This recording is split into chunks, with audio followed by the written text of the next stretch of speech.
Good afternoon and welcome to the Monday, April 27th, 2026 regular council meeting. And the time is 5 p.m. We would respectfully acknowledge that the land on which we gather is the unceded ancestral territory of the Silks Okanagan people and the Squatsine of the Secwepemc Nation. First of all, we'll be looking for an adoption of the agenda that the April 27th, 2026 regular council meeting agenda be adopted as circulated. Do we have a mover? Councillor Weiner, thank you. And second by Councillor Velstor, thank you. And next, that the April 7th, 2026 regular council meeting minutes be adopted as circulated. Moved by Councillor Todd, second by Councillor Fowler. All those in favor? And this too shall be carried. And right off the bat this morning, we will have a delegation from the Canadian Mental Health Association, the Foundry North program. And I believe we have Julia Payson presenting. Good afternoon. Welcome.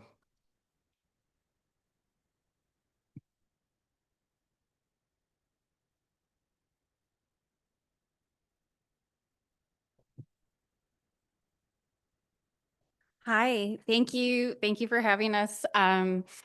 First off, I think a few of you know Vicky. Vicky grew up here as well. I do have Armstrong roots. Anyone who remembers Yards and Cards? That's my grandmother's store before Country Court Mall changed. I also, AES is my primary school. My mom was a teacher here for a while, and my dad was a volunteer firefighter before we moved out to Lumbee for another school job for my mom.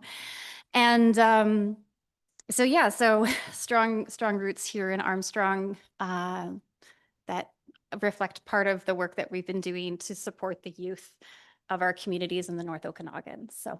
So tight with the community that I used to do my after-school daycare at the Legion, where my grandpa was all the time. So I knew the pull tabs, I knew the orange crush machines. I can't drive past the Legion without kind of feeling like I'm 6 again. So I'm Julia. I'm from the Canadian Mental Health Association. I'm here with Vicky and Richie, who I know many of you know, and I'm going to talk a little bit about Foundry.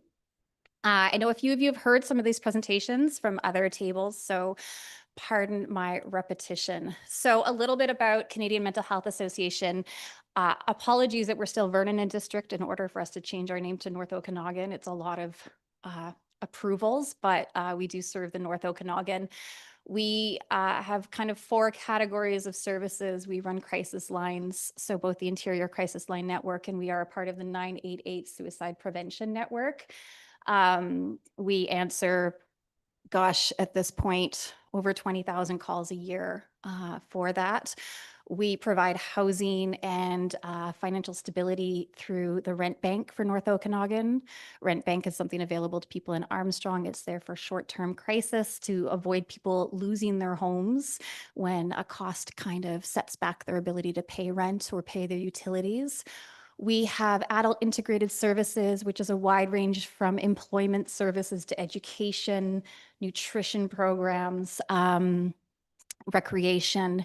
And then we have youth and family services, which is what I'm going to be focusing on tonight. We employ over 130 people throughout the region and house, I think, a few hundred the last time we counted up.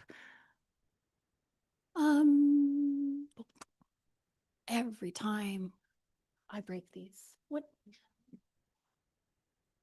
Oh, there, perfect. Okay, that's okay. We don't have many slides. So Foundry, I guess the first question is for anyone who's been through this, navigating the mental health system is difficult, to say the least. Navigating it as a parent or as a youth can be pretty excruciating. We live in a time where we have said, we want you to reach out, we want you to say if you're struggling, and it's so important. But what we know right now is that reaching out isn't enough. The services have to be there. The responses have to be there. And what we have instead right now is a complex network of different government agencies, different social services, different requirements. We have a system where when a youth ages out and turns into the adult system, suddenly it's all new providers, it's all new intakes. Often even between government providers, you have to do a different intake every time. So we have youth who are reaching out. We have parents who are seeking supports and they can't find the right ones. We've had stories, multiple stories of youth who get on a wait list. They're told it's 3 to 6 months before they'll have intake. And then they get to that intake, they're on the wrong wait list. We also know that none of these pieces, mental health, substance use, physical, none of these pieces are independent. None of them are isolated. All of these things are needed for youth to have a good head start on really becoming strong citizens in our communities. And so what Foundry does is Foundry is a concept that came out of actually St. Paul's Hospital about 15 years ago, where a psychiatrist said, it makes no sense for these services to be disconnected. Why do we have to go to all these different places? And they said, what we need is one access point where all the service providers just work behind the scenes. Nobody cares which agency it is. Nobody cares which government service it is. Just get the services. So what we do with Foundries is that we serve youth from 12 to 24. So we get rid of that drop off. We get rid of that. You've become an adult now, go find new services again. We work behind the scenes to make sure youth are getting to the service they need, getting the resources they need. And if there is a wait list for something like a government counselor through child and youth, they will get the other services to support them in the meantime. And they will get transitioned to adult services so that when they turn 25, they already are in. They know if it's CLBC, if it's PWD, all of those things get connected so people don't drop off that cliff at 25, because I think we know that 25 isn't what it used to be and that we can't let our young people kind of flounder. So a foundry is a center, and what happens is you have a lead agency, which is us in this case for North Okanagan, and we provide the coordination, we provide counseling services, primary care, and then we work with the other partners in community so that their services are also offered out of that space with no difference, no go to another building, none of those things. Just come in the front door, we'll see what you need, and we'll get you there.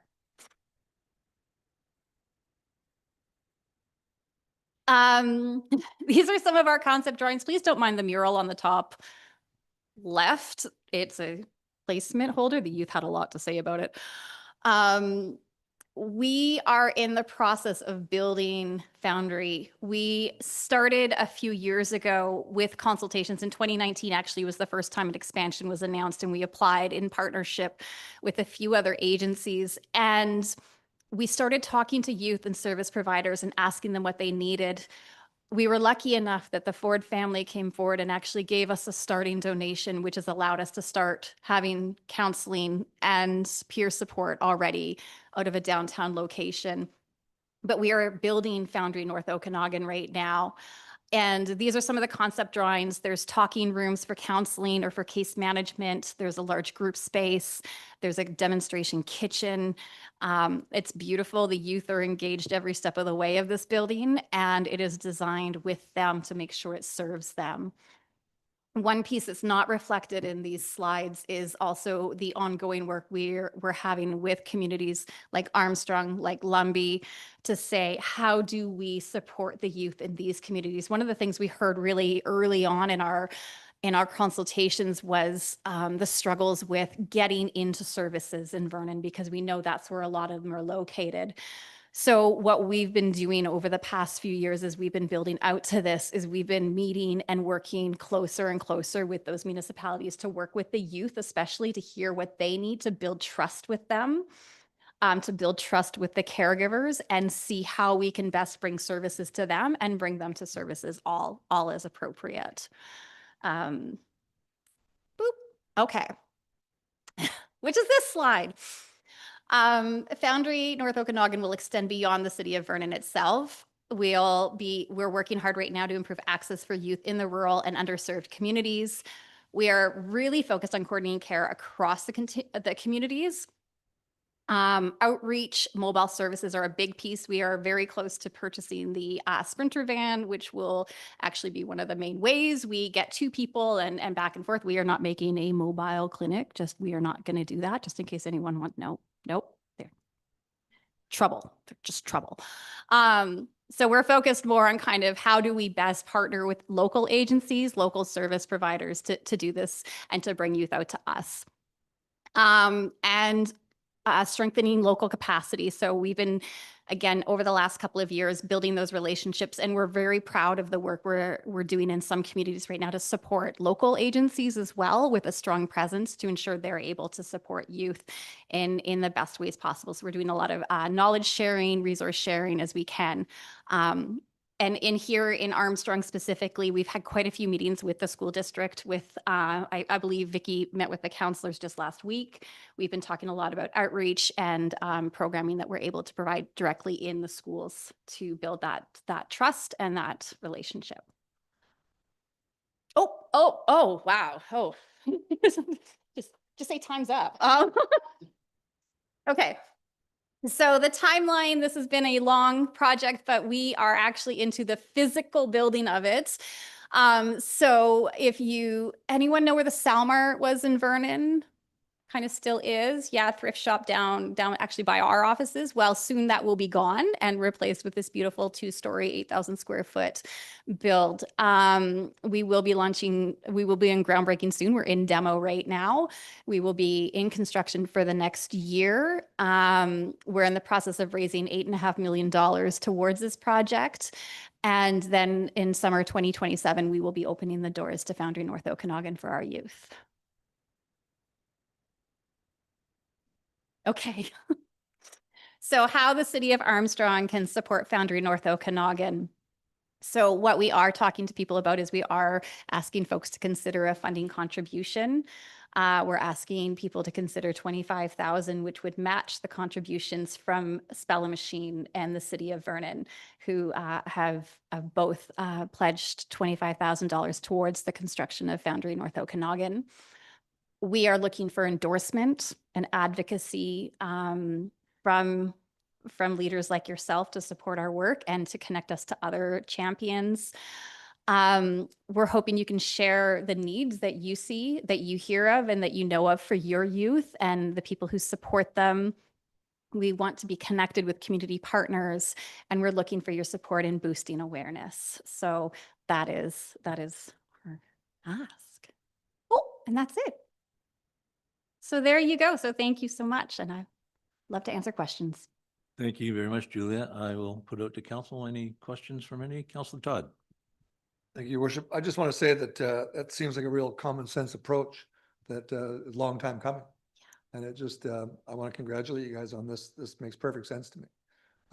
The question is, it's not really a question. The building is right beside the old Sally Bash thrift store there, just up from Georgette's. Is that correct? I'm a big shopper at Georgette's. So the Georgette, absolutely. So you'll be 1 block off the Georgette and 1 block off Main Street. And we chose that location based on the bus loop as well. So for youth who are getting around or downtown, that's actually an easier to access location. Thank you. Councilor Dropla.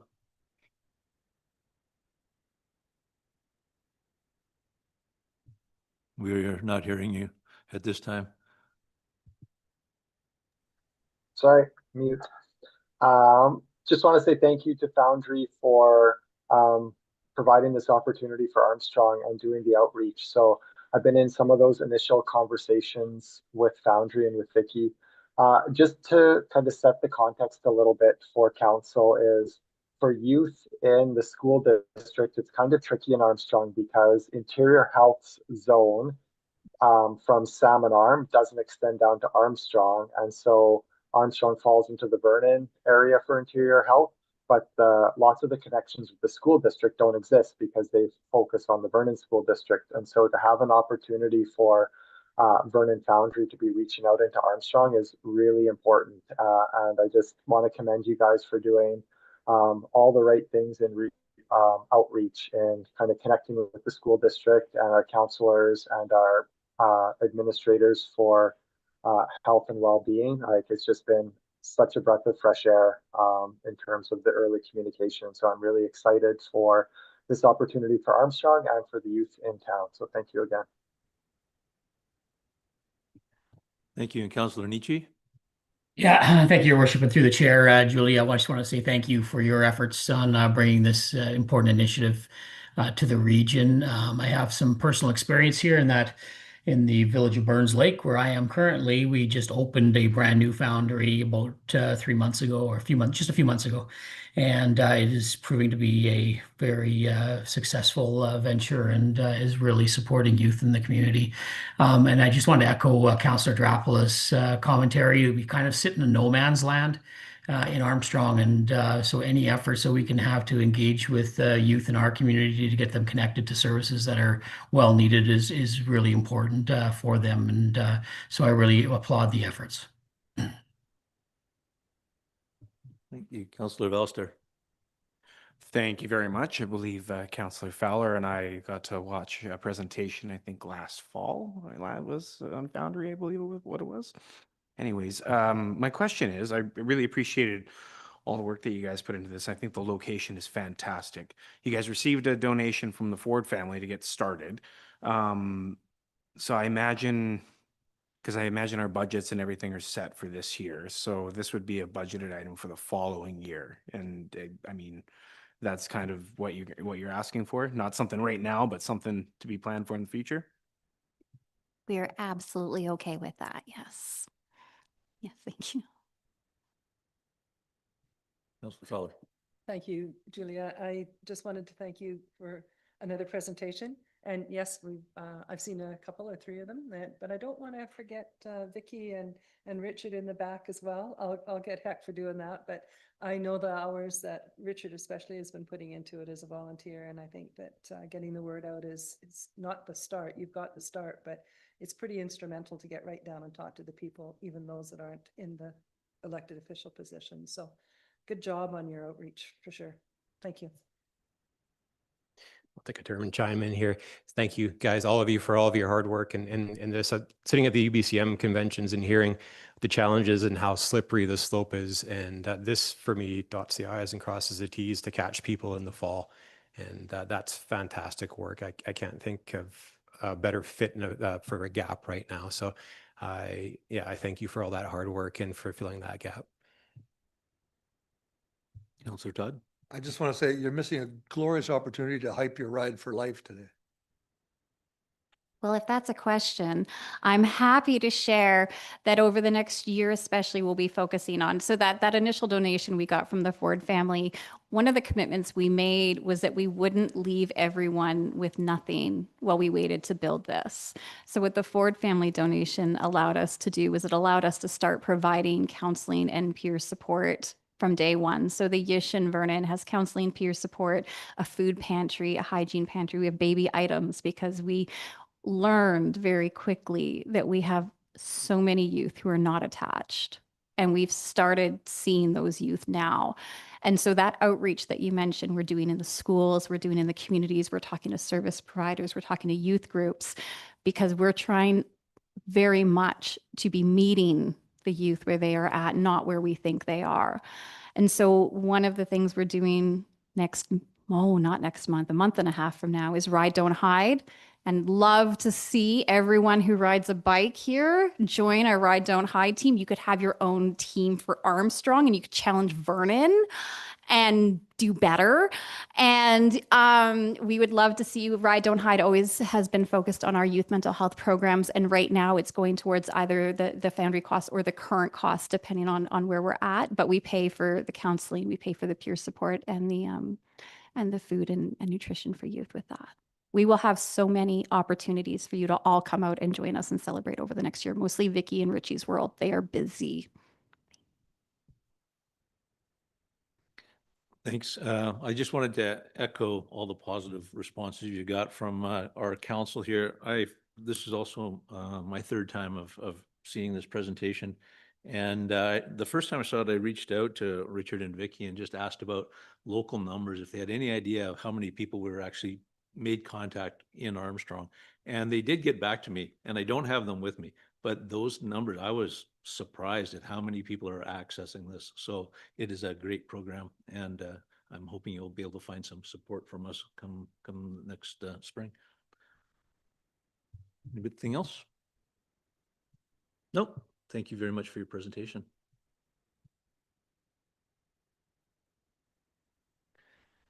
And next up will be 5.1, the 2025 financial statements and auditors report from Mr. Martins. Thank you, Worship. It's that time of year again where we look at the financial statements for the prior year. So before you are the draft financial statements and the draft auditor's report for fiscal year 2025. Officially, the statements are not approved until council approves it by resolution, which is what staff is recommending momentarily. I will be presenting the financial statements and the auditor's report, and then KPMG will be going over the audit findings report after I'm finished. So just to get started and to go through these fairly quickly, in regards to the audit itself, the city did receive a clean audit report for 2025. So the statements themselves, we will take a look at here. So if we can just get to the link and we can look at the first statement. No worries. Okay. So the statement of financial position resembles the balance sheet in the private sector, but it is somewhat different in that it is a bit of a different focus. In regards to financial assets, obviously those are assets that are representative of financial items and not physical items.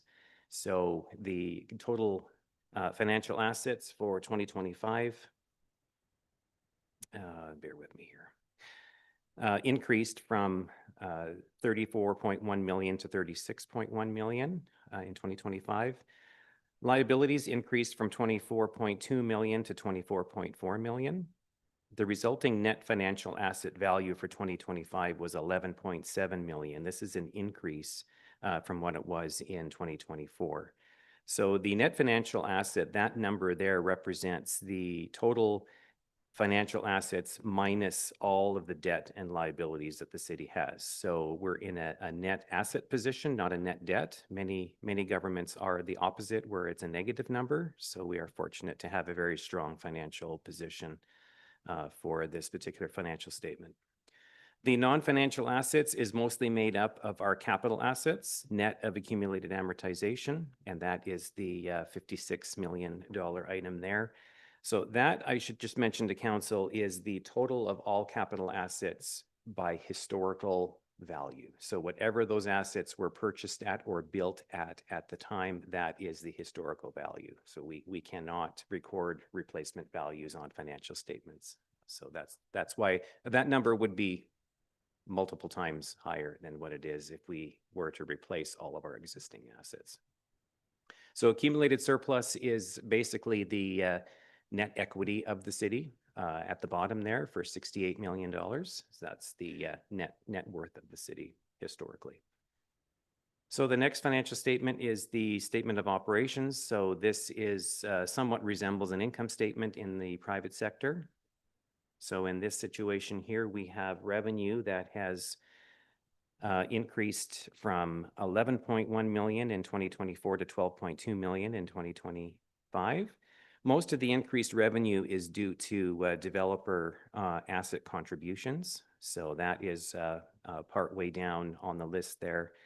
There is a substantial increase from 2024. And what most of that number is a non-cash revenue that's recorded for infrastructure that developers pay for and build for the city, and then it's transferred to the city for ownership and maintenance going forward. So that is for two developments in 2025 where that infrastructure was completed and open to the public use. So in regards to expenses, most of the expenses were fairly close to budget. So altogether, expenses were can't read it there, I'll read it here, 9.7 million in 2025 compared to 9.0 million in 2024. The resulting accrued surplus for 2025 was 2.5 million. So again, this surplus is not the cash surplus. This is an accrued surplus. So financial statements include items that are non-cash. As I mentioned already, the developer contributions. Also included is amortization, which is a non-cash expense. Things that are omitted from financial statements are transfers to and from reserves, principal payments on debt, as well as debt proceeds. Those are omitted, and we have to follow national accounting practices for government entities. So that's why that is not included. So the next statement is the statement of changes in net financial assets. This essentially is just a reconciliation of the surplus from 2025 to the change in net financial assets. Quite honestly, this statement, although it's required, is not very useful. So a lot of local governments, usefulness is very limited on this particular one. The next financial statement is the cash flow statement. So this is a statement that shows all of the cash inflows and outflows by purpose throughout the year in regards to both non-cash items being taken out of the annual surplus, and then looking at all of the sources and uses of cash for capital purposes, operating purposes, and for debt financing. What follows in the financial statements are multiple pages of disclosure notes. I'm not going to go over all of these in detail, but what these are, the notes provide context to the user, to the reader of the financial statement, where it shows accounting policies. It also shows additional detail for some of the amounts that are shown and cross-referenced in the main statements. It also shows a number of schedules at the very, very end that provides additional information in regards to how we report by segment or department, as well as how we record capital assets by category, and several other schedules that provide additional information. So at this point, Your Worship, with your permission, I will transfer the microphone over to our friends from KPMG, and they can go over the audit findings report from the audit that was just completed.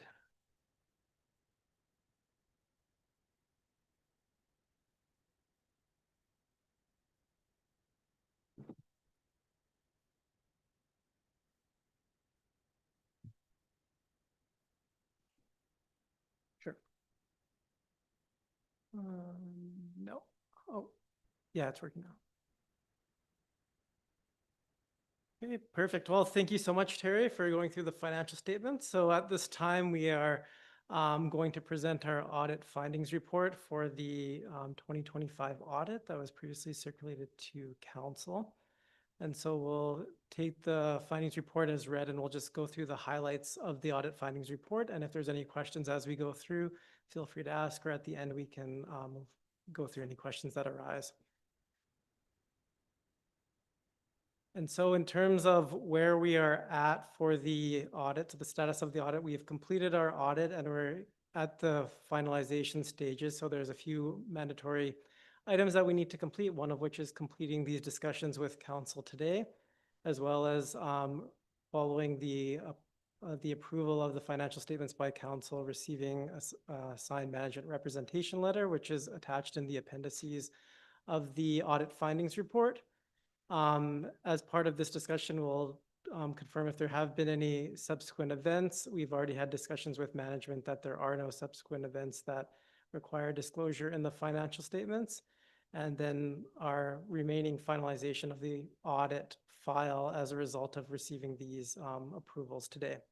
And so if we go into things, first we'll start by talking about materiality for the audit. So we set a materiality threshold to guide us as we are going through in the level of work that we are doing and focusing on the risk areas of the financial statements. And so for the materiality level, we've set that at $285,000 based on qualitative and quantitative matters. And we've used forecasted revenues as our benchmark for setting materiality. And so as you'll see on this slide, the materiality threshold is the same as prior year, but we're auditing we report any identified misstatements that we find at a lower threshold, and that is 14,200. So anything that has been identified during the course of the audit that is above that threshold, we raise that to the attention of council. And going on to significant risks, in our audit, there is a non-rebuttable significant risk that's presumed in all audits, and that's management override of controls.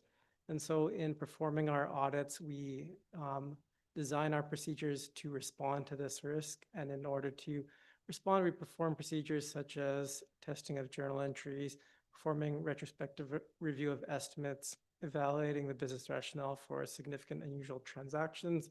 If there were any, there were none noted in the current year. And as a result of our work performed, there's no significant matters to report to council.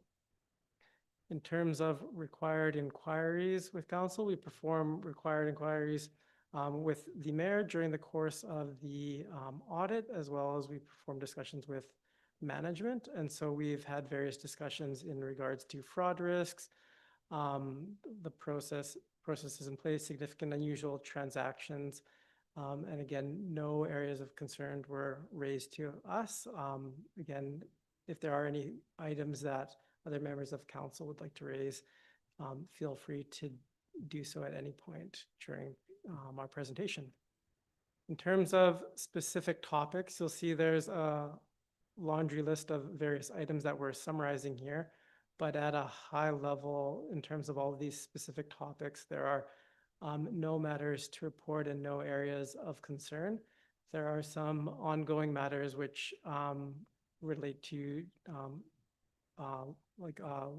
litigation and lawsuits, and those are fairly like as expected in terms of an organization of this size, and there is a disclosure that is included in the financial statements in regards to litigations and claims, but there's nothing to report and no areas of concern.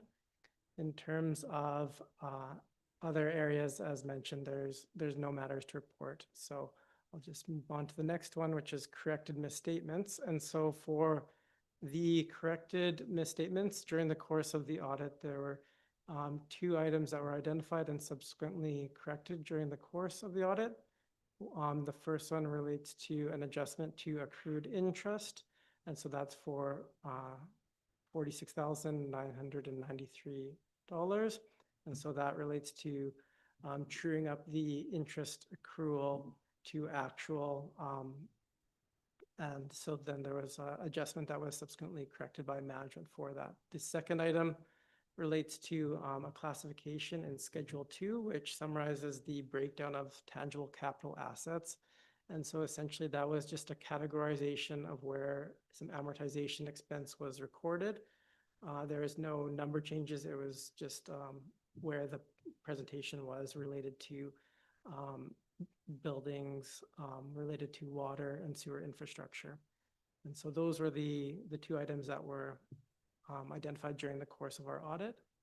There were no uncorrected misstatements that were identified. In terms of control deficiencies, there were no significant control deficiencies identified during the course of our audit. And so this slide summarizes a few details regarding what is a control deficiency and internal control over financial reporting, but as a result of our audit work, there were no significant control deficiencies identified.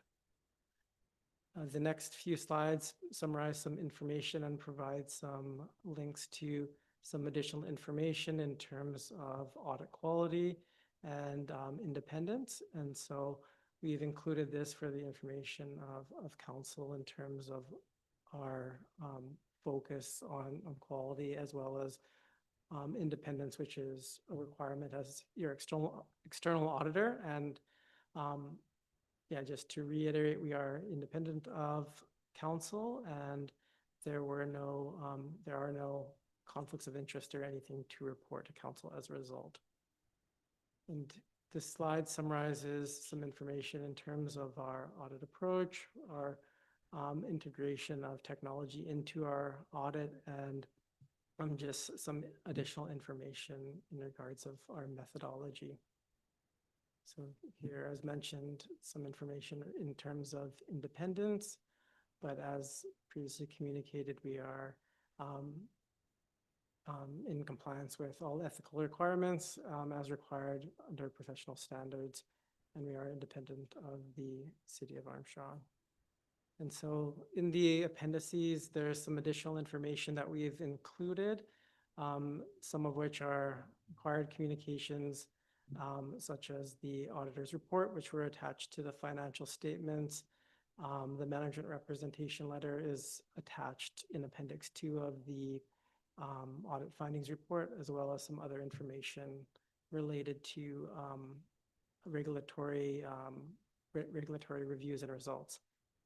And so again, not going to go through in detail the appendices, but at the end of the appendices, we have some additional information in terms of newly effective auditing standards, as well as some current developments in terms of financial reporting. So in the future, there will be some new standards coming into play that will be applicable for the city, and this will have an impact on the presentation of the financial statements. So again, just providing this in advance, and in the coming years, you'll see the impact on the financial statements in terms of the presentation.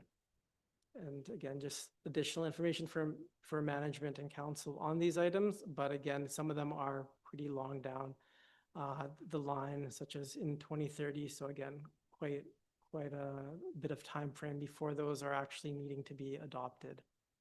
The last few slides have some additional information in terms of thought leadership. So again, there's just some additional resources for council and management to refer to. And essentially that concludes our presentation, but if there's any questions or comments from council, maybe open it up and turn it back to the mayor at this time. Councilor Weiner? Thank you, Your Worship. Just maybe more question for Terry perhaps, but I'm just curious, we have users of the financial statements. We have joint services with Small Machine, and I see we have a materiality set for the account level. And I'm just curious with what the consideration was for those joint services and what impact that might have, or how those are considered, I guess.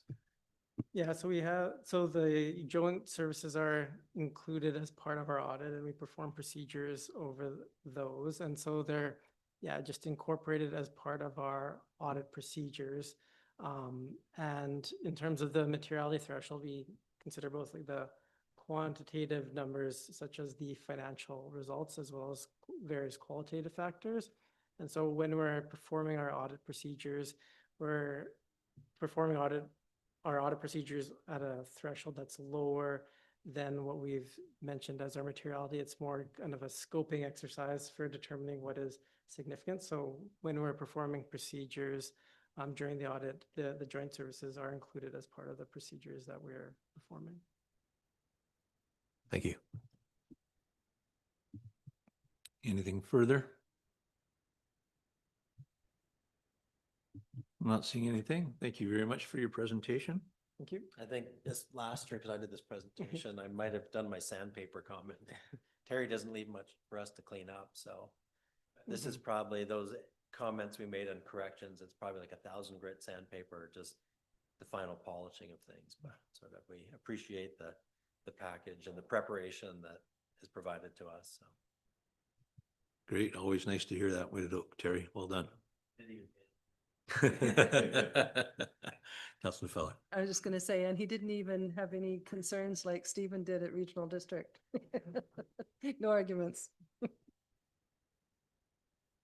So that we'll leave a mover for motion, the 2025 financial statements and auditors report be approved. Moved by Councilor Todd, second by Councilor Weiner.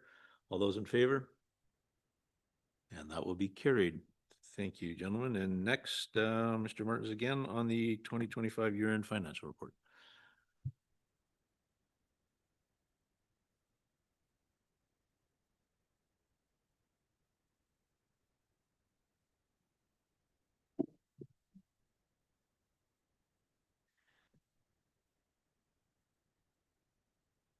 Okay, thank you, Your Worship.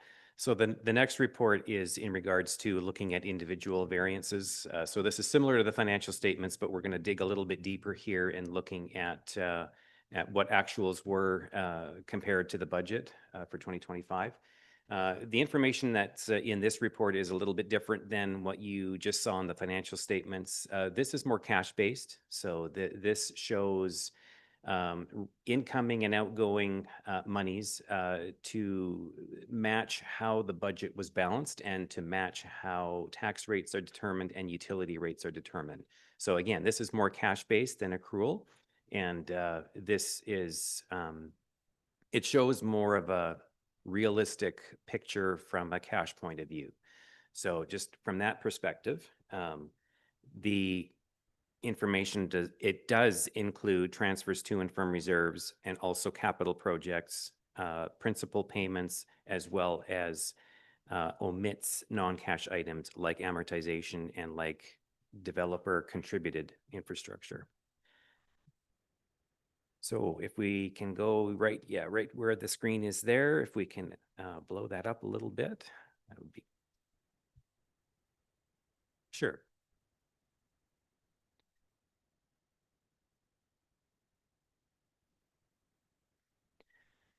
Okay, so for the general fund, what we're seeing here for revenue is actual revenue being 8.3 million compared to budget of 9.0 million. So just going over these rather quickly, government grants, we were under budget, and that's primarily because of projects for which we have prepaid grants. Those projects weren't completed, so we only record grant revenue for actual work done for those projects. So the rest of the grant money stays as deferred revenue. It just stays where it is. So that's those projects were deferred to 2026, which will use up the rest of that grant money. In regards to sale of services, slightly over budget, and that was mostly due to recreation revenue, some fire revenue that was above expectations, and development revenue as well. Investment income was slightly below budget, but close to it. Transfers from reserves were below what the target was, and again, that is mostly due to projects. Projects such as the plow truck replacement that was deferred to 2026 because of delayed delivery. The cemetery project was also deferred to 2026, and some of the recreation funding as well. Developer contributions, so this is just the cash component. So these are developer cash amenity payments for the developments that have happened in 2025. They were higher than expected. On the expense side, general government, that was below budget by 10%, and that is mostly due to some council expenses being below expectation, as well as general IT expenses, computer-related operations, city hall maintenance costs were also below expectations. For RCMP costs, we had budgeted almost 900,000 in 2025. That budget is based on the full strength of 4 members. What we actually pay for, though, by the end of the year is actual strength, which is less than 4 members. So that would be why that surplus is there for that category. For the city's share of the fire department, slightly under budget, and that's mostly due to fire hall maintenance costs and fleet and firefighter training that was below budget, but somewhat offset by firefighter wages, which were higher than expected due to higher call-out volume in 2025. And moving down to development services, that was over budget by 36,000, and that is because of engineering referral costs, but they were offset by increased revenue. So overall, it is not a negative picture there. It was recovered by that additional revenue. Public Works fleet, net of recovery, that is a negative number because there's a net internal recovery from the internal use of fleet to the various functions that operations does, and that came in better than expected. In regards to transportation, that was below budget, and that's mostly due to asphalt and sidewalk repair and snow removal costs, which were below expectations because it was a mild year for snow. Moving down to Parks and Recreation and Culture, this is the city's share of the joint service, and those costs, that increase, that above budget amount was mostly offset by increased revenue on the recreation side. Projects we'll cover off individually in a moment. Moving down to transfers to reserves. That was higher than what was expected, and that's because of 2025 surpluses being transferred to the new reserve accounts and it's the new policy the council recently approved for the treatment of how to deal with surpluses and where that money should go. So that was unexpected because we don't budget for a surplus. The expectation is that it's a balanced situation. So at the end of the year for the general operations, there was an overall cash surplus of $70,271. Moving down to our water fund. So I won't spend a lot of time here. Most of the variances are project related. So on the revenue side, transfers from reserves and proceeds of debt, that was did not match budget because the one project that was budgeted for water was deferred to future years, and that was the reservoir and supply line twinning project.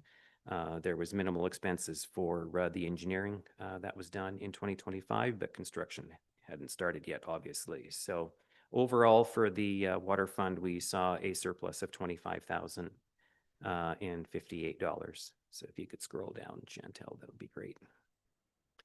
So at the bottom there, we're seeing a surplus of 25,000 for water. And moving to the next one for sewer, overall surplus was $80,768, and most of that was due to projects being under what the expectation was. And again, we'll touch on that next here. We'll go through the projects.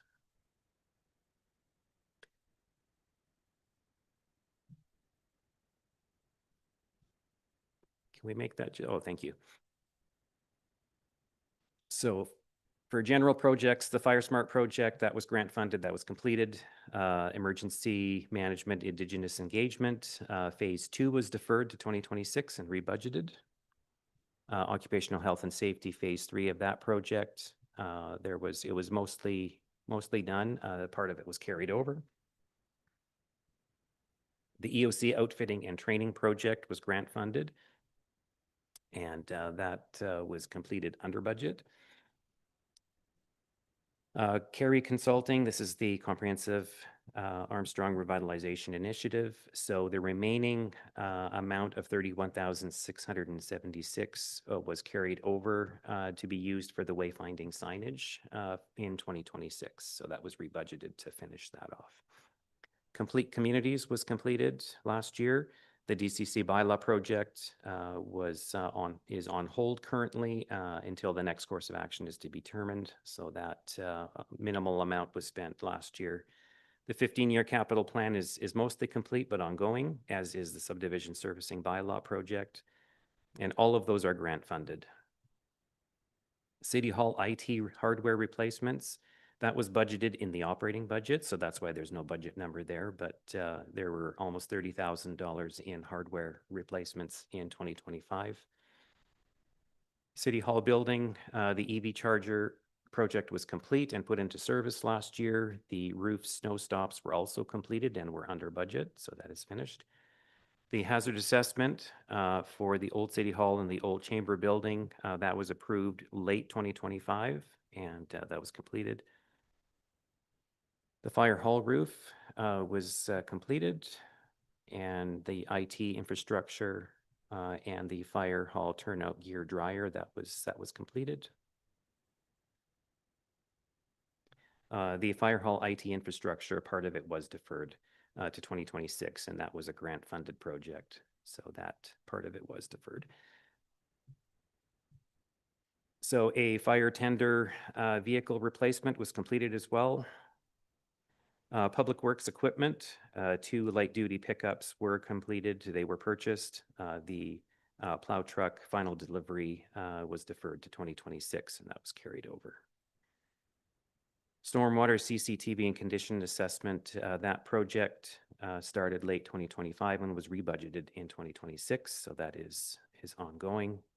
The culvert replacement project for Schubert Road was canceled at this time. That was removed. Cemetery project was deferred to 2026 and approved for this year. The playground equipment at Highland Park Tot Lot was mostly completed. The only thing left for 2026, I believe, was some landscaping that had to be done and installation of a sign, I believe. The Armstrong Parks and Recreation Commission projects, most were deferred for further review by joint council, and they were discussed during the 2026 budget discussions. A rail trail connection, there was some engineering work that was done for that, but that's ongoing in 2026.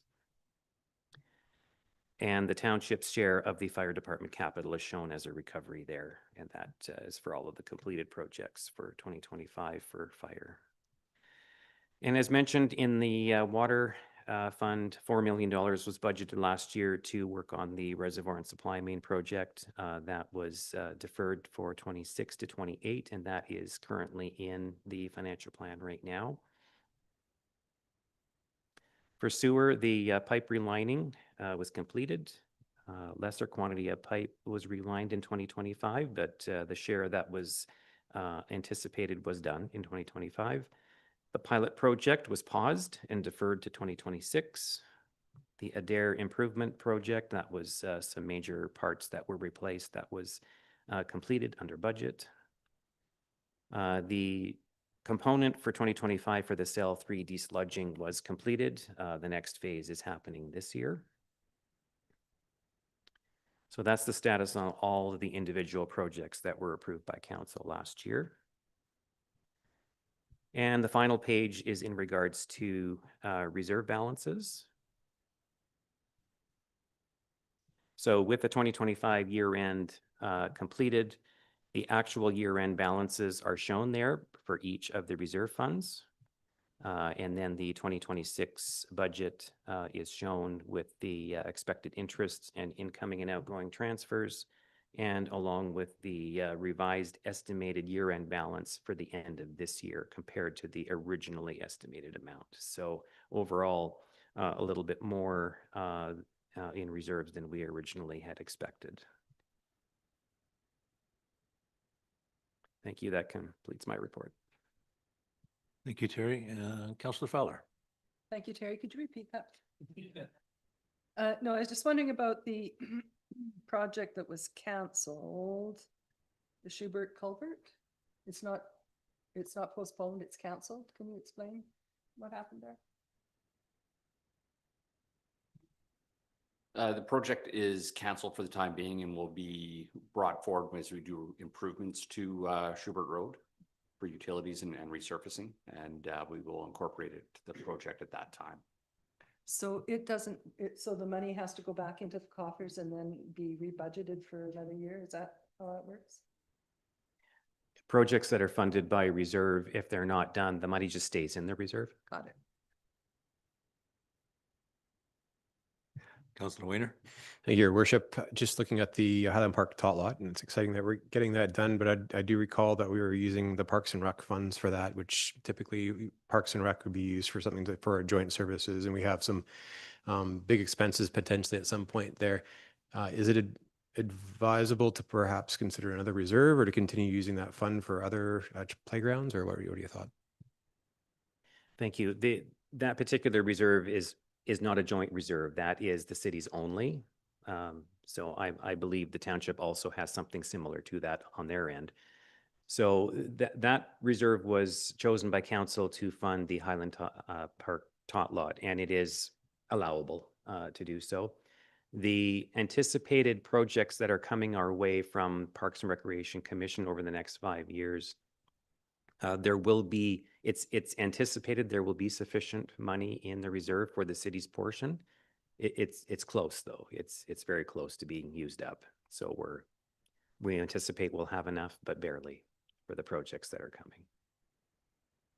Thank you. Just thinking in terms of our playgrounds, and I mean, it's nice that the community provides grants and supports for that. I'm just thinking that we probably do want to have a consideration to be able to replace them as time goes on, and they are quite expensive. It's the only thing I'm just thinking about. If I may just add to that, that reserve gets its funding from the annual $20 parcel tax that is levied to every property within the city. That results in approximately $46,000 in revenue. So that in its entirety goes into that reserve, plus an actual contribution just out of general revenue also goes into that reserve every year. And council approved a small increase to how much goes in there starting in 2026 to try and build that up a little bit higher. Perfect. Thank you. Thank you, Worship. Just to add to that too, when the 15-year capital plan comes forward, that'll be part of the conversation looking at the totality of the city's obligations for replacement renewal and looking at building a financial strategy to match that. So that'll be coming, that conversation will be coming as well to look exactly what you're talking about. So I'm sure you get this question every year. So we've got $70,000 to spend. Well, how do we make that adjustment, and what do we do with that money, or can we just tag on a few things? I know the answer, but I'm just asking. Well, I'm assuming you're referring to the Schubert Road. Oh, the general, okay, right. So the surplus was 140,000, but because of the new policy that council approved, 1/2 of that surplus it goes to the roads and drainage reserve, which it did. So the 70,000 that's left over, it automatically rolls into accumulated surplus, where it can be used for anything that council wants to use it for.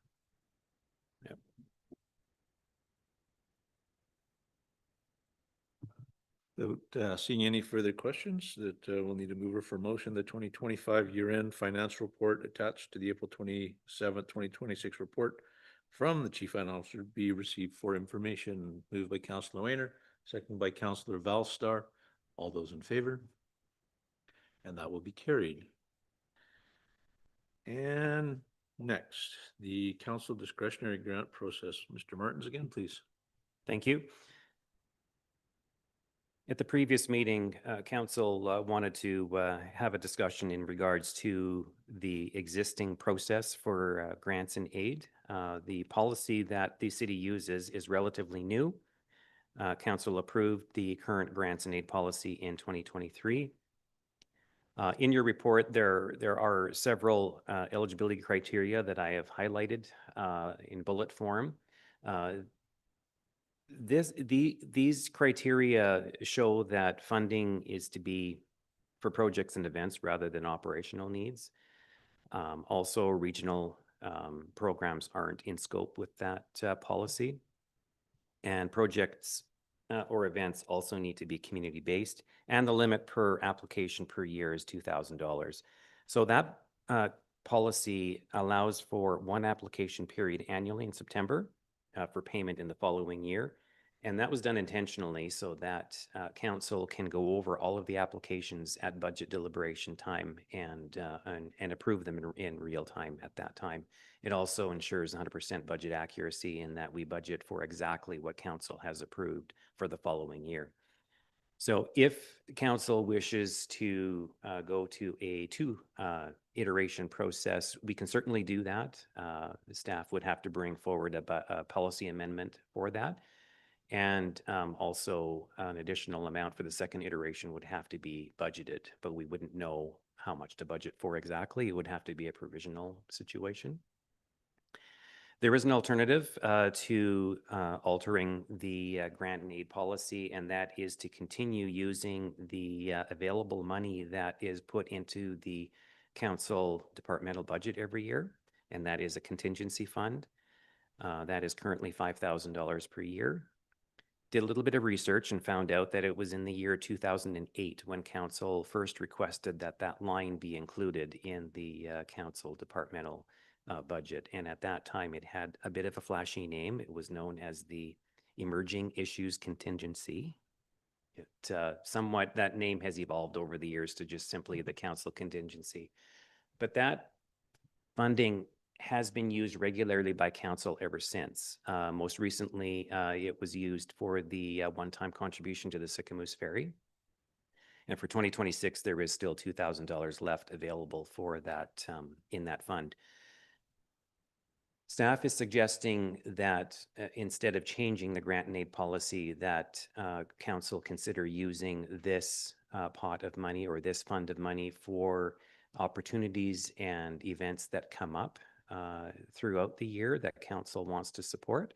And the reason for that is no resolution would be necessary to formally deviate from the grants and aid policy.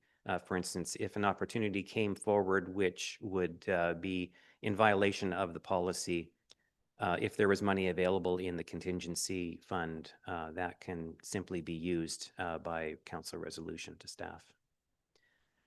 Alternatively, if council does want to begin looking at two opportunities or two application windows for grants and aid, we can certainly come back with a policy amendment to bring that at a future meeting. Thank you. Thank you. Any questions? Yes, Councillor Bellstar. Thank you very much. Refresh my memory. How many of the people who apply, or the organizations that apply, how many are left out of the process typically that would be available? The applications are vetted once the application window has closed. Staff vet it against the requirements of the policy, and quite often some are automatically disqualified because they don't fit the parameters of the policy. I believe there were 11 applications altogether for 2026, and 4 were disqualified because they didn't meet the criteria of the policy. And the remaining 7 were brought forward at budget deliberations for council to ratify.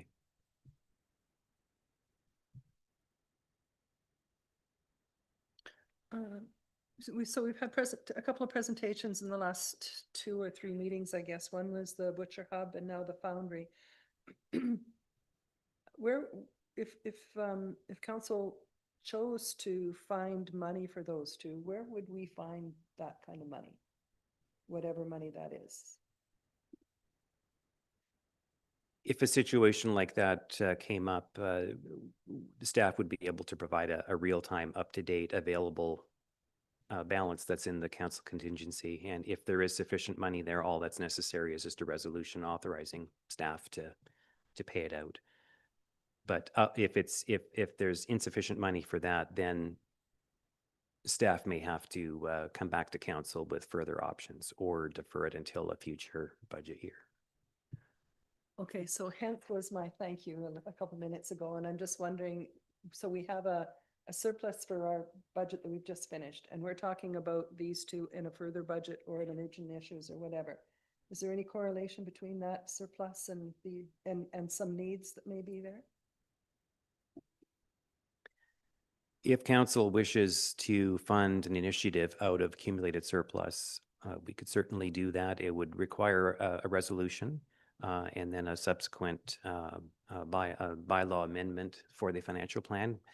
The city normally does one amending bylaw for the budget at the end of the year to encompass all of the pre-approved changes. So if council wished for that to happen, we could certainly look at that and try to make that happen. I'm just curious if the discretionary grant process, if that money is a continuum or if it's not spent during the course of the year, it goes back to general revenue or? For the $5,000 contingency, whatever is unspent just gets rolled over into the accumulated surplus along with all of the other surpluses. It doesn't get reserved. So would there be an opportunity, if that wasn't spent, to have that as a growing fund and use in the future for projects like Councillor Fowler was just speaking of? We could certainly look into that. Staff could come up with some options for that. A possibility could be carrying over unused grant money in an operating reserve for future use. That's a possibility. Thank you. Any further questions? Not seeing any, then it'll require a motion that the report titled Council Discretionary Grant Process dated April 27th, 2026 be received for information. Moved by Councillor Fowler, seconded by Councillor Valstar. All those in favor? And that will be carried. Thank you very much, Terry. And up next, Ms. Cordell on the development permit application. Thank you, Your Worship. Chantel, would you mind bringing the drawings up if you can? So this is an application for a development permit for exterior renovations at the housing located on the corner of Rosedale and Smith Drive. This is rental housing that's been run by the Baptist Housing Foundation and is, I think, going to be a really beneficial project for our community. The upgrades to the building, I think, will be improvements to the look and feel of that corner of the community, and it's one of our entry points, so that's I think, a really great thing for us.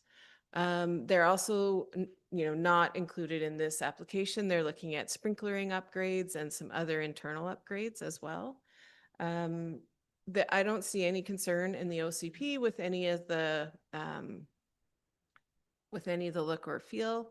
The materials they're providing aren't explicitly mentioned in the OCP, but they're much better than what's already existing on the building, and I think provide a significant improvement in safety as well as appearance. So my recommendation is that council approve development permit 2603 DP for exterior renovations at 2805 and 2925 Smith Drive in accordance with the drawings labeled issued for development permit dated March 19th, 2026 and attached to the April 7th report by the manager of planning.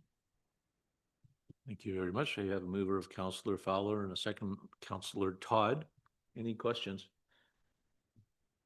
I just a procedure one. So if we have to approve this because, if this had to come to council for approval because the color materials previously approved, do we need to take a look at that development permit and have that brought up, or is this just a one-off? I don't know. Through your worship to Councillor Fowler, certainly council could consider having a slightly different criteria for development permits for form and character. Primarily, they apply to new buildings, right? Whereas this is a renovation.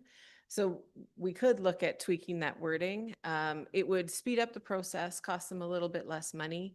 We're pretty fast. I think we've had the application for a week and a half and we've got it in front of you right away. So we try and facilitate important projects like this as quickly as we can. Councillor Todd.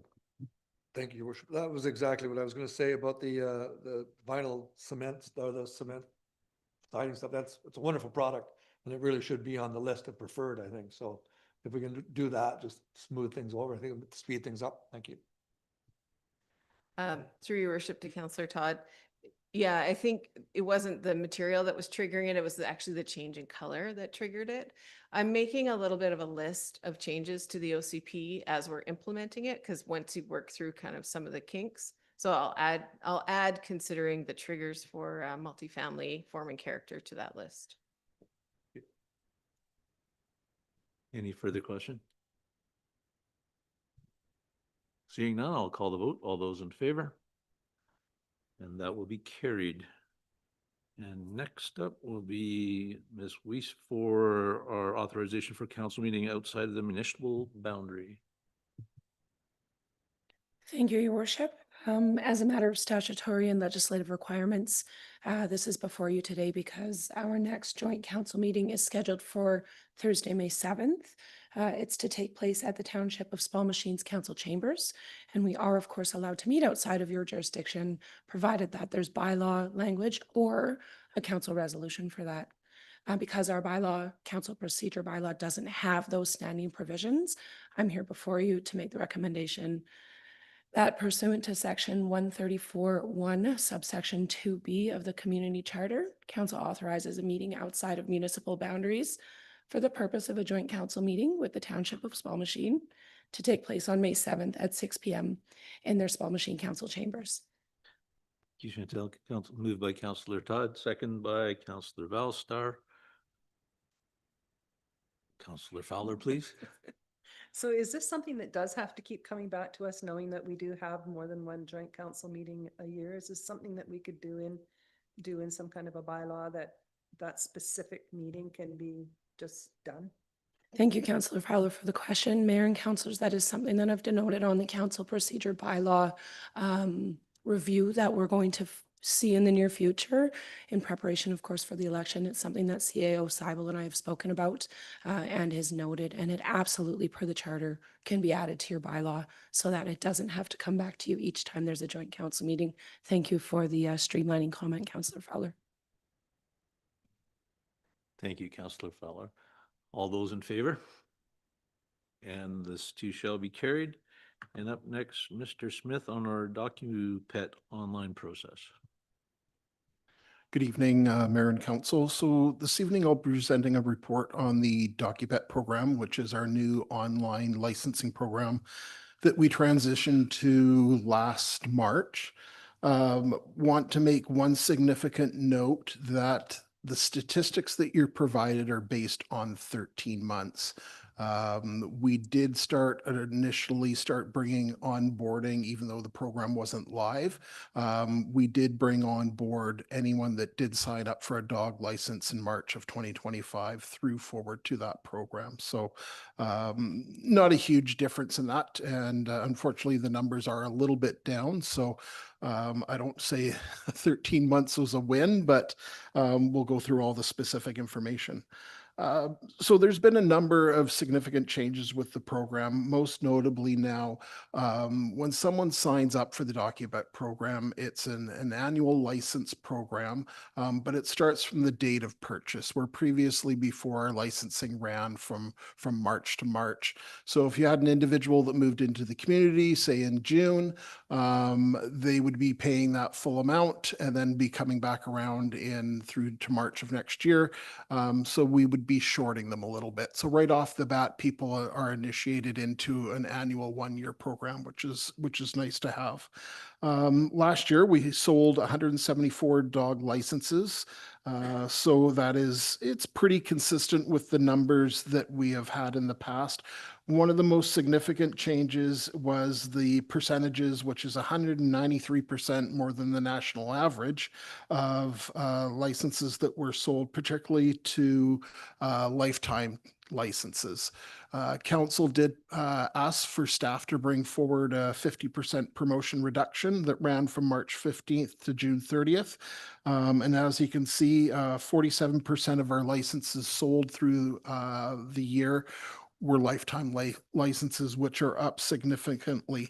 If you look on page 2, you can see that we sold 83 lifetime licenses, which is double, triple the case in previous years. So that promotion did work very well, and I'll talk about an additional promotion coming up in a couple of minutes.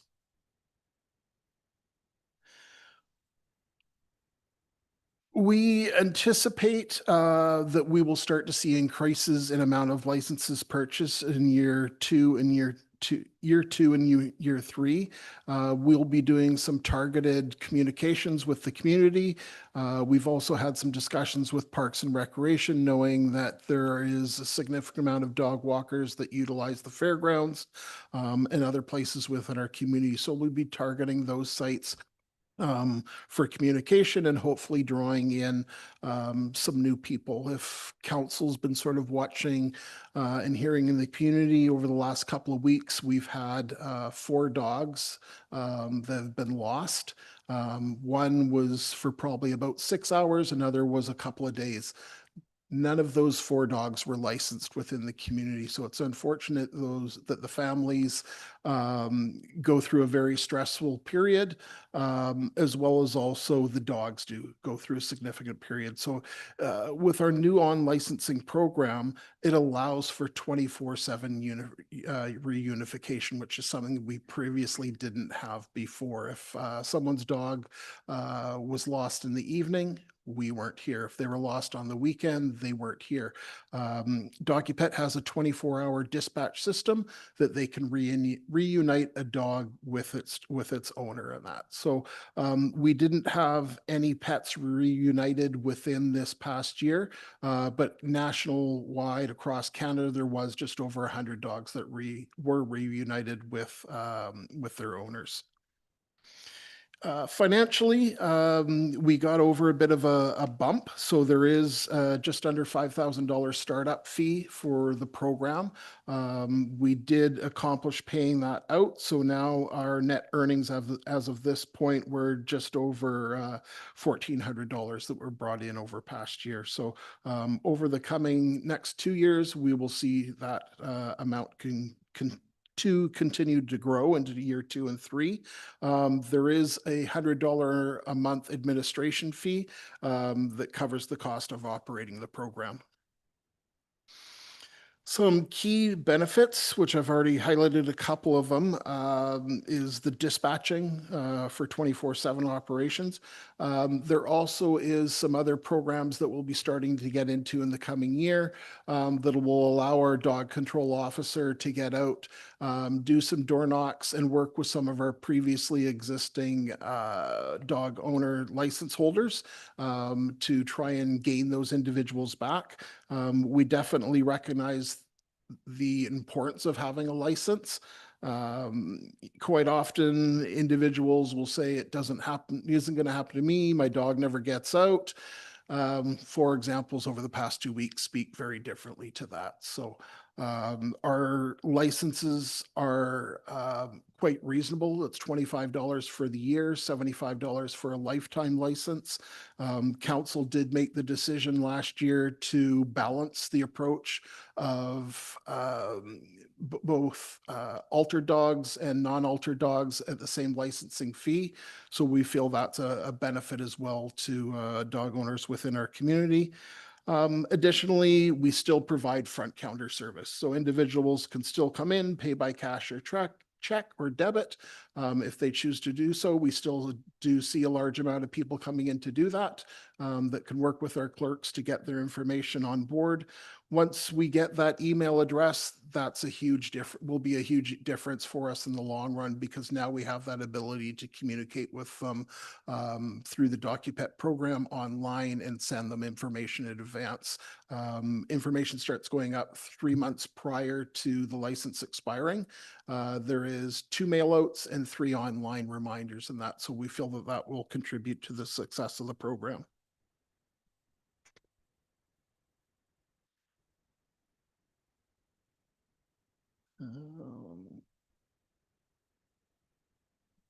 In 2027, we will be looking at reevaluating the program. We have had some preliminary discussions with the regional district. They are quite happy with their program and the easiness and the responsiveness of the program. They've brought in the program for another 3 additional years. So we'll be monitoring the program over the next year into 2027, and then bringing information back to council to make the decision at that time. DocuPet has provided an opportunity to provide a free tag campaign so that there would be a specific amount of designer tags that would be available to licensed purchasers. And we could determine whether we want to do that over a 2-week period or a 1-month period. So we'll be talking with DocuPet and establishing that promotional opportunity in our community that will hopefully drive license numbers up again. Financially, additionally, to mention that credit card processing, we were able to establish that there is a 2.65% cost to a credit card transaction, and each of those transactions are charged back to the owner of the license that when they're making that purchase, so it isn't put forward to other taxpayers within the community. So this report is for informational purposes, and I think that's all the information. Thank you, Warren. We'll be looking for a motion that the April 27th, 2026 report titled Dog Licensing Update from the Manager of Community Services be received for information. Moved by Councillor Wayner, seconded by Councillor Todd. Was there any questions? Seeing none, I'll call the vote. All those in favor? And this will be carried. Up next, we're under bylaws 6.1, we'll be looking at the tax rate bylaw number 1951, 2026, and that the City of Armstrong tax rate bylaw number 1951, 2026 be given the first three readings by title only. Mover, please. Councillor Valsar, thank you. Second, Councillor Fowler. I'll call question from anybody. Seeing none, I'll call the vote. All those in favor? And that will be carried. Thank you. Up next, under 7.1 is correspondence. We received a letter of support from Tollco looking to doing an upgrade. Would there be any conversation to supporting or not supporting this moving forward? They did supply a letter that that we can cut and paste or create our own. Any discussion on that? Not seeing any. I would move support of the letter, Your Worship. Thank you, Councillor Nietzsche. On that, I'll make the motion then that we do support this letter of support for their upgrade and have Ms. Weiss have a look. There needs to be a few name changes in the letter that they provided. Anyways, with that, Councillor Nietzsche, you'll second that for me, I presume. Thank you. Any other question? All those in favor? And that will be carried also. Thank you. Next is 8.1 Committee, Commission, and Official Event Reports. Councillor Valstar, you wanted something presented tonight, so I'm going to give you the floor, sir. Presented. Thank you. No, I forwarded off the meeting summary from the rail trail. Yeah, I'll give you just a couple of quick updates. Because of the mild winter, they were able to cruise along and get quite a bit of work done over the winter time, which is real cool. I think right now I don't know if it's ahead of schedule, but it's on schedule, and everybody felt pretty confident for it going forward. The ferry started up a few weeks back, I believe, and you can see that the numbers using a Sycamoose, as soon as the ferry starts up, they have a ticker on the trail, and they can just see, you can tell every sunny day that where the trail really spikes up. So Sycamoose Ferry Society is doing a great job there. Yeah, and so still waiting for potential funding for an overpass. I don't have any new news on that, and everything else it's moving along. Councillor Fowler. So I can just add a little bit to that, Councillor Valstar, that this last week in Victoria, we had been trying to get a meeting with the minister, and it had gone unnoticed. And even with a nudge, we never got a response. But I happened to be talking to another minister at a meeting and said, I'm surprised we just didn't even hear back. Well, that afternoon, which is about 2 hours later, I had a personal text saying, I'm sorry, we didn't get your meeting request. Can you be here at 4:45 tomorrow? So we actually got one, and the kind of the motion forward from that meeting is they'll try and get all the vested ministries together on one Zoom call and try and get that permit sorted out. There's a holdup for the foreshore permit, and it's an archaeological problem, and so we have maybe we have one last opportunity when the water is low. I mean, it might be low all summer, we don't know, but September, October, but the money is supposed to be, we had an extension to spend that grant money that had to be finished at the end of last September. We got a 1-year extension. So we might just sneak in under the rail there and sorry about the pun, and get that completed. So yeah, Minister of State is very proactive and timely and efficient, and I just have to give a shout out to her assistant, Evan. There's nobody gets back faster to you. So that's good. And I just wanted to confirm a couple of things I believe are true. Is one, that the section from Lansdowne to Stepney will be the last portion completed, so that we don't have people trying to cross the highway without the overpass. And number two, that the the ferry service starts running the beginning of May every day, I believe, and it was only on weekends up until for the last couple of months. Just wanted to see if you were. I can't speak to the ferry part of it. From what I understood, it's might be more into May than at the start of May. I don't remember exactly what was said then.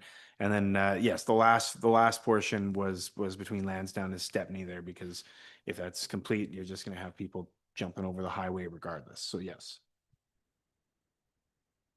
And technically, that's not funded yet anyway. So if we have surplus funding, will be great, and we have some other opportunities, but the original 12 million went to Stepney. All right, did anybody else have any reports you wanted to give on anything attended? Councillor Belster? Yes, second one, Parks and Rec. We had a meeting last Monday, I believe is when it was. Just some high level stuff. Last year, we had a request for Omaha to use the dressing room to set up for the year, and it went very well, and they felt very at home. And as we don't have a team in there again for this next season, they requested it, and it was granted, which is very cool for those young guys. We heard the banner request, or sorry, not the banner, from the Legion for that, and we around the table we decided that we'd like to see what it would do for naming the pathway to the I can't pronounce it, Centipath? Centipath, that's the word. That's the word. The Veterans Way to be that. And then we were also talking about a Veterans Crosswalk there as well as something that would be supported around the table. The pool condition assessment is looking a little bit better than everybody thought it was going to be. And then just we passed a budget amendment. Cheryl was able to get some the pool liner. I think it was the pool grates for a bit cheaper than originally gone, as well as I think we deleted the riding ring 2 stairs to make way for some serious electrical upgrades that needed to happen quite emergently fast last week. So everything made it happen to work, and yeah, and that was it. Thank you, Councillor Belster. Councillor Fowler? Yes, my little bugs, sterile insects are going well. The meeting review just came out in the mail, so I would assume that Chantel would have got that, and she'll send it out to you, nice and concise and faster than me spitting through it. Anybody else? Not seeing anything, then we'll move on to the next matter, section 9.1, that council proceeds in camera pursuant to section 90, subsection 1C, G, and I of the community charter, labor relations, other employee relations, litigation or potential litigation affecting the municipality, and the receipt of advice that is subject to solicitor-client privilege, including communications necessary for that purpose. Do I have a mover? Councillor Wayner, seconded to Councillor Todd. All those in favor? And that will be carried. This portion of the meeting is now closed.